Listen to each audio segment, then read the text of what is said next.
Okay. All right. All right. Good morning. Good morning. We are on day two. Day two. So yesterday, I think was a really good start. But this morning, I think we have a really good 15-minute motivation. All right. So today's title would be Too Much Access. And if I had to subtitle it, it would be called Offensive Favor. Offensive favor. So just go with me. Go with me. I love it when y'all go with me. So before we start, I wanted to share the scripture that I was coming from. Matthew 13:53. Here we're talking about Jesus has just come back from sharing the parables, and now he has gone back to his hometown of Nazareth. Y'all know how it is. The holidays just came. You probably went home and visited with friends, with family. It says, when Jesus had finished these parables, he left there.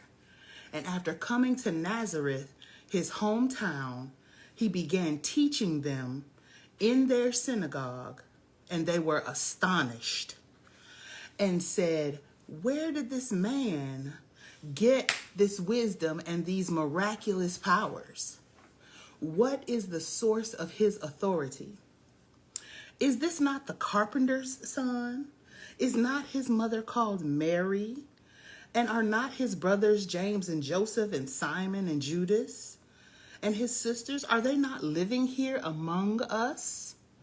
Where then did this man get all this wisdom and power? And they took offense at him. Verse 57. They took offense at him, refusing to believe in him. But Jesus said to them, a prophet is not without honor except in his hometown, turn that down, and in his own household. And he did not do many miracles there in Nazareth because of their unbelief. Y'all, sometimes we give people too much access to us. Too much access. I'm not talking in the way in which you are acting like a prima donna and nobody can get in contact with you and we got to go through 50 million people to get to you. That's not what I'm saying.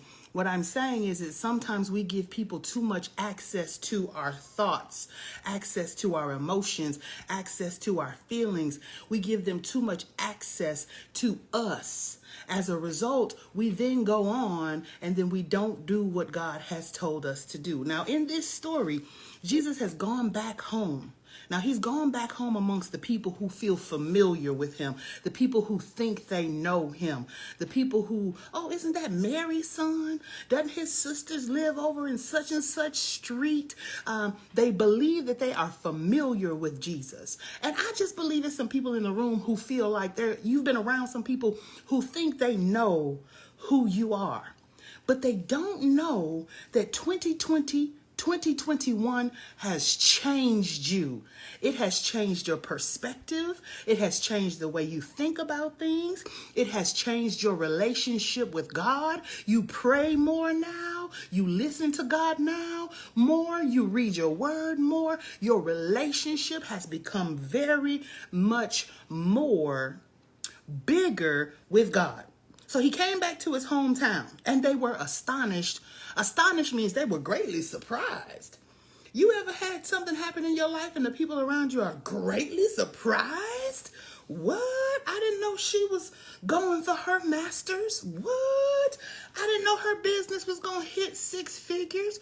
What? I didn't know that after his wife filed divorce, they still was going to reconcile and it come back together. They were astonished.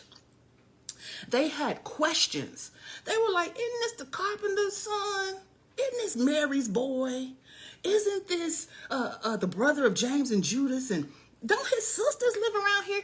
You're getting ready to get into an area of your life to where people are going to start asking questions. Like, who is this lady showing up on the scene?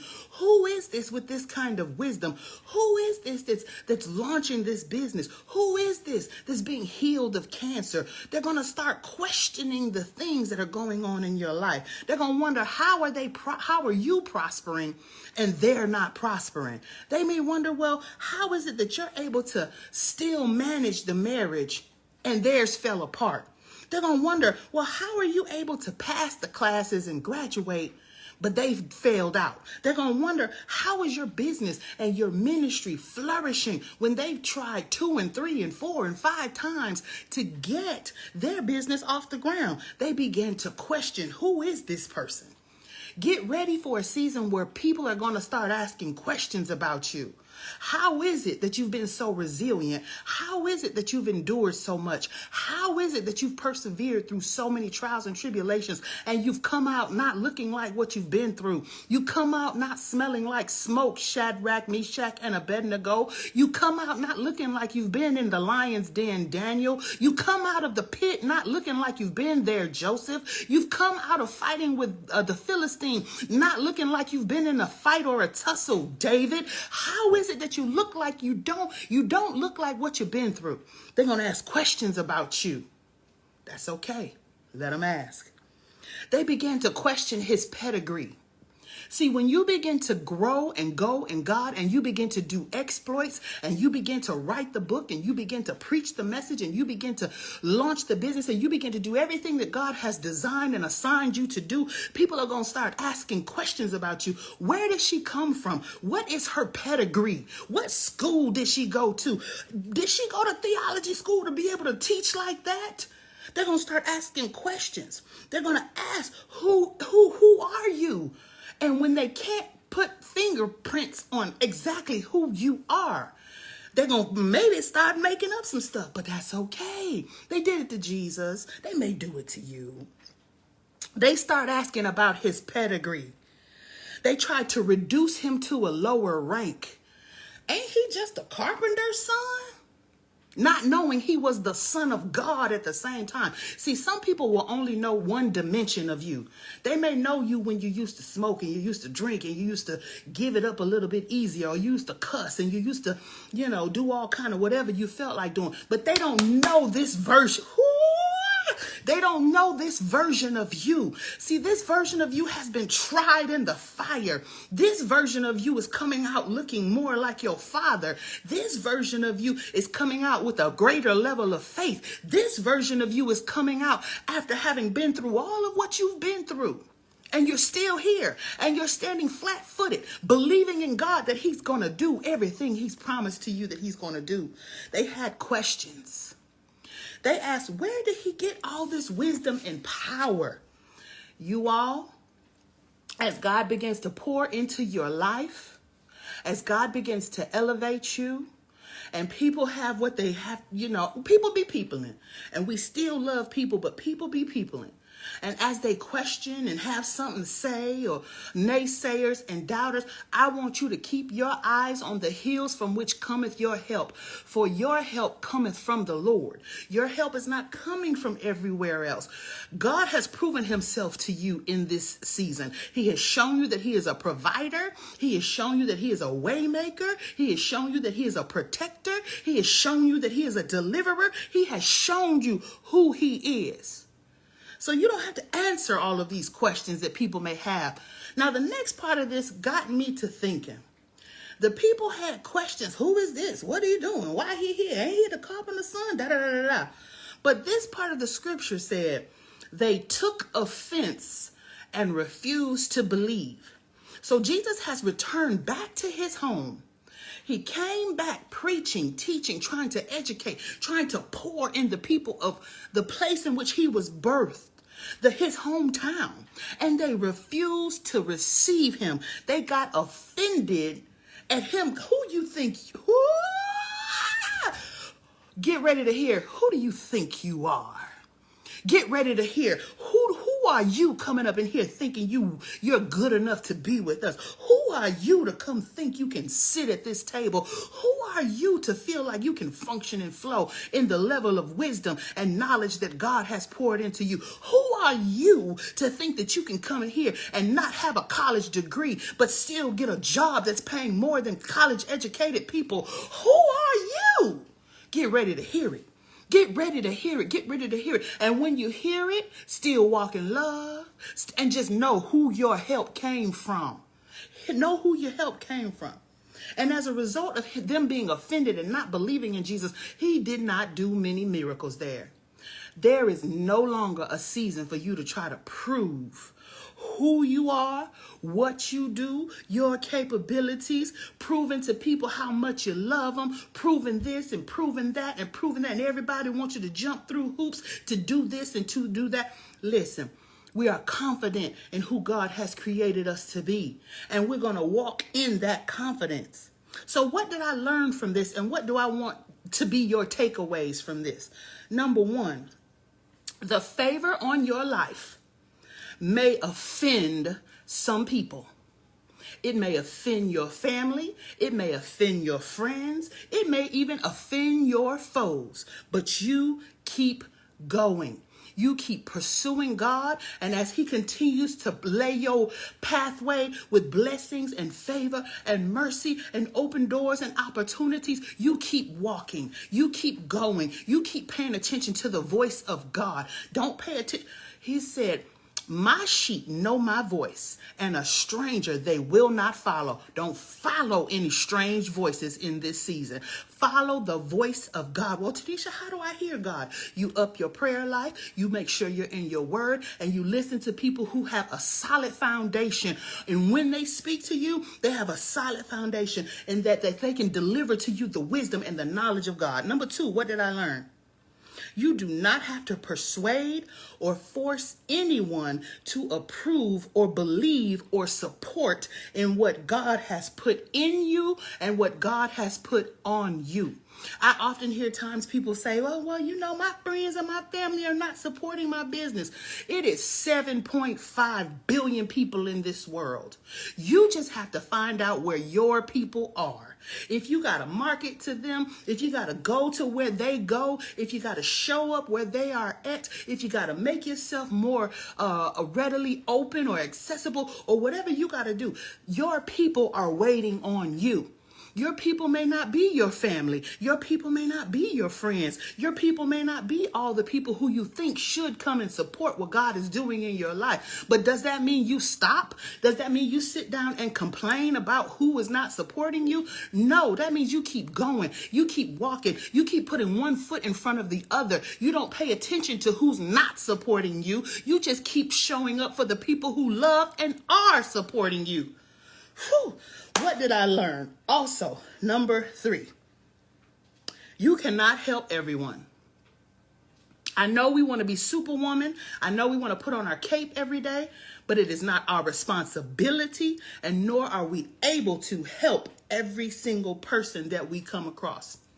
In this season, you have to ask God, God, lead me. Help me to be able to discern where I should show up, where I should pour my resources, who I should talk to, who I shouldn't talk to, who should have my ear, who I should listen to, who I shouldn't listen to. It's not saying we don't love people, but what we're saying is we are guarding our heart, for out of it springs all the issues of life. We are guarding our ears because out of it springs the issues of life. We are guarding our eyes because out of it springs the issue of life. All of those things are attached to your heart and what you will begin to believe and what you will begin to operate and function in and flow in. Why do you think it says bad communication corrupts good manners? Somebody can come in and sprinkle a little bit of doubt on the seed that God has planted on the inside of you. And before you know it, that seed has experienced crop failure because you catched on to fear and doubt and worry that didn't even belong to you this year.